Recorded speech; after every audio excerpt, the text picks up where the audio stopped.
চাঁদাবাজ, টেন্ডারবাজ কিংবা দখলদার যেই হোক না কেন, তার বিরুদ্ধে প্রতিরোধ গড়ে তুলে আমরা ব্যবসায়ী বান্ধব পরিবেশ সৃষ্টি করব ইনশাআল্লাহ। আজকে আমাদেরকে মনে রাখতে হবে, আমাদের যুদ্ধ এখনো পর্যন্ত শেষ হয় নাই। এখনো পর্যন্ত ঢাকা শহরের অলিগলির কোনো ব্যবসায়ীরা নিরাপদ না। গুটি কয়েকদিন তারা নিরাপদ থাকলেও এখন তাদের অনিশ্চয়তা, এখন তাদের ব্যবসায়িক বিভিন্ন হয়রানি বৃদ্ধি পেয়েছে। আমরা সরকারকে বলতে চাই, কারা তাদের পরিচয় গতকাল মিডিয়ার মাধ্যমে আপনারা ইতিমধ্যে অবহিত হয়েছেন। তাদের অনেকের পরিচয় কোন কোন দলের সাথে সম্পৃক্ত। আমরা সেই দলকে হুঁশিয়ার করে দিতে চাই, সেই দিন এভাবে সন্ত্রাসীদেরকে আশ্রয় দিয়ে আওয়ামী লীগ ভারতে পালিয়ে যেতে বাধ্য হয়েছিল। আপনারা যদি আশ্রয় প্রশ্রয় দিয়ে এভাবে সন্ত্রাসীদেরকে যদি আপনারা বড় করেন, তাহলে অন্যরা তো ভারতে গিয়েছে, আপনারা কোথায় যাবেন সেই চিন্তাও সাথে সাথে আপনাদেরকে করতে হবে। যখন টোটাল গুলিস্তান চাঁদাবাজ দখলদারদের বিভিন্ন কালো হাতে টোটাল গুলিস্তানবাসী যখন একবারে দিশেহারা, সেই সময়ে সেই এলাকার ব্যবসায়ী, স্থানীয় সংগঠন সহ বিভিন্ন ব্যবসায়ী সংগঠনের উদ্যোগে কালকে চাঁদাবাজ প্রতিরোধ কমিটির মাধ্যমে একটা মিছিল ছিল।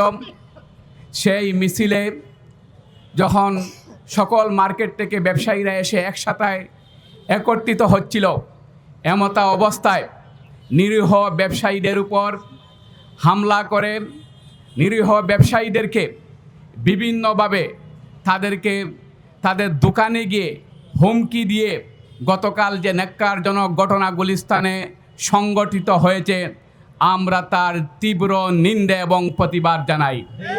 আমরা অবহিত হয়েছি, ব্যবসায়ীদের ভিতরে যারা কালকে উদ্যোগ গ্রহণ করেছিলেন, তারা অধিকাংশ জুলাই যোদ্ধা। জুলাইয়ের ফ্রন্ট লাইনে থেকে, মাঠে থেকে সেই দিন তারা দখলদারদের কাছ থেকে এই মার্কেটগুলা উদ্ধার করে ব্যবসায়ীদের জন্য উপযুক্ত ব্যবসার পরিবেশ সৃষ্টি করেছিলেন। কিন্তু দুঃখজনক হলেও সত্য, জুলাই মাসে জুলাই যোদ্ধাদের উপর হামলা, ব্যবসায়ীদের উপর হামলা, এইটা জুলাইয়ের প্রতি বৃদ্ধাঙ্গুলি প্রদর্শন করা, এটার মাধ্যমে মূলত ফেসিবাদকে আবার ফিরিয়ে আনা এবং নব্য ফেসিবাদ সাজার একটা পায়তারা চলছে।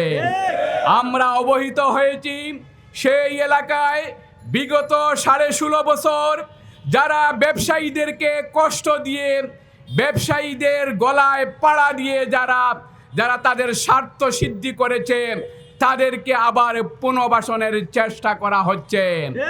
আর এই পুনর্বাসনের নেতৃত্ব দিচ্ছেন সেই এলাকার একজন কমিশনার।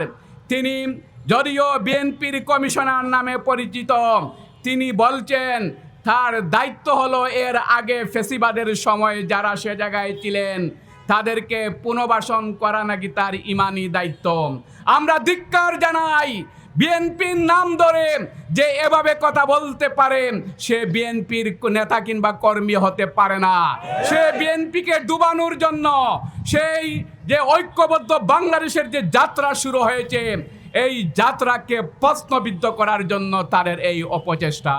সম্মানিত সাংবাদিক বন্ধুগণ, প্রিয় দেশবাসী, আজকে আমরা পরিষ্কার বলতে চাই, কারা চাঁদাবাজ, কারা লাইনম্যান, কারা ম্যানেজার, কার অফিসে গিয়ে তার টাকা গণনা করা হয়, কার ঘরে ঘরে টাকা পৌঁছে, এদেশের এই মার্কেটের ব্যবসায়ী সহ এদেশের 18 কোটি মানুষ জানেন।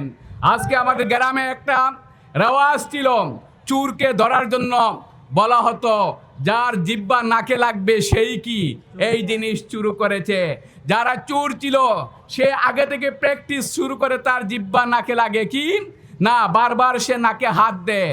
আজকে যখনই চাঁদাবাজ প্রতিরোধ কমিটির মাধ্যমে যখন মিছিলের আহ্বান করা হলো, কারা জাতীয়তাবাদের স্লোগান দিয়ে এই ব্যবসায়ীদের উপর হামলা করলো, এদেশের 18 কোটি মানুষ তা জানতে চায়। তাহলে কি আমরা কি বলবো একটা দলের কর্মীরা তারা মূলত দলের আশ্রয় প্রশ্রয়ে থেকে তারা দলের বিভিন্ন যারা হলো গিয়া বিগত আওয়ামী লীগের ফেসিবাদ যারা ছিল তাদের সহযোগিতায় তারা বাংলাদেশের সুন্দর একটা পরিবেশকে নস্যাৎ করার জন্য তারা গতকাল ব্যবসায়ীদের উপর হামলা করেছে। এদেশের মানুষ যদি আজকে তাদের উপযুক্ত যদি শাস্তির মাধ্যমে তাদের বিচার যদি সুনিশ্চিত না করা হয়, আজকে ব্যবসায়ীরা নেমেছেন, আগামী দিনে এদেশের 18 কোটি মানুষকে নিয়ে আমরা এই এলাকার সাথে যারা সম্পৃক্ত তাদের তালিকা প্রকাশ করে তাদের নামে পোস্টারিং করে আমরা জাতির সামনে জানিয়ে দিব এই গুলিস্তান সহ এই এলাকাকে অস্থিতিশীল করার জন্য কারা এই ষড়যন্ত্রের সাথে জড়িত।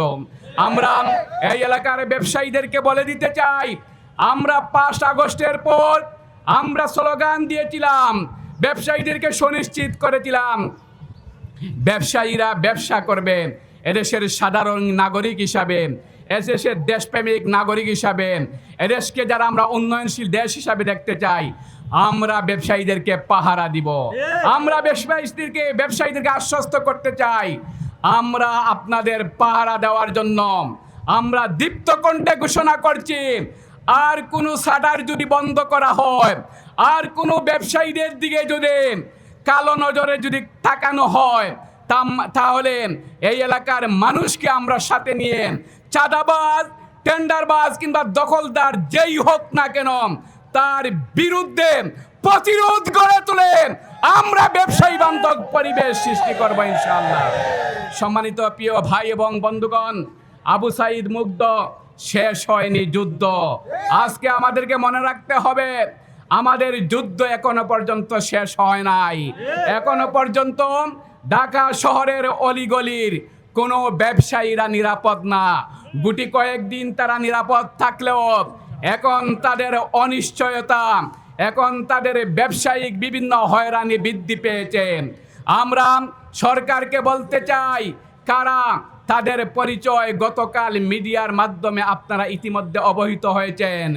তাদের অনেকের পরিচয় কোন কোন দলের সাথে সম্পৃক্ত। আমরা সেই দলকে হুঁশিয়ার করে দিতে চাই, সেই দিন এভাবে সন্ত্রাসীদেরকে আশ্রয় দিয়ে আওয়ামী লীগ ভারতে পালিয়ে যেতে বাধ্য হয়েছিল। আপনারা যদি আশ্রয় প্রশ্রয় দিয়ে এভাবে সন্ত্রাসীদেরকে যদি আপনারা বড় করেন, তাহলে অন্যরা তো ভারতে গিয়েছে, আপনারা কোথায় যাবেন সেই চিন্তাও সাথে সাথে আপনাদেরকে করতে হবে। সম্মানিত সাথী এবং বন্ধুগণ, প্রিয় দেশবাসী, আমরা ঐক্যবদ্ধ প্রচেষ্টার মাধ্যমে অত্র এলাকায় ব্যবসায়ীদের ব্যবসার সুষ্ঠু পরিবেশ সুনিশ্চিত করার জন্য আমরা ঐক্যবদ্ধ থেকে ব্যবসায়ীদের পাশে দাঁড়াবো ইনশাআল্লাহ।